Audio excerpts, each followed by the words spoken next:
Sa iba pang balita, nagpapatuloy naman ang pagsasaayos sa nasirang navigational gate sa Navotas River. Pagtitiyak ng alkalde ng Malabon City na si Ginny Sandoval, tututukan niya ng maigi ang issue upang hindi na ulit ito mangyari sa hinaharap. Ang buong detalye ihahatid ni Edwin Duque. Nasa 30% na lang para tuluyan ng maitaas ng MMDA ang navigation gate na nasira kamakailan sa Navotas, Malabon River na nagresulta ng mga pagbaha sa tuwing may mga high-tide. Kahapon ng umaga ay kasama sa tumutok si Mayor Ginny Sandoval para matiyak kung anong matapos na ang repair nito.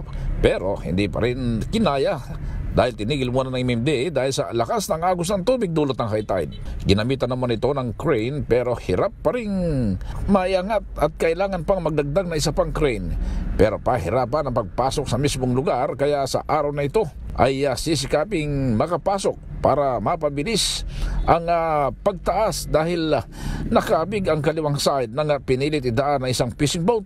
Tiniyak ng alkalde na di na maulit ang nangyari ito na labis sa manong nakapirwisyo sa mga nakatira sa mga mababang lugar tulad ng Dampalit, Flores at kalapit na barangay. Ang navigation gate ay nagsisilbing kontrol ng tubig mula naman sa Manila Bay kapag high tide pero maiwasang bumaha ito dahil ito rin ang kontrol na may labas ng tubig mula naman sa Camanaba at Quezon City patungo ng Manila Bay kung may malalakas na pagulan.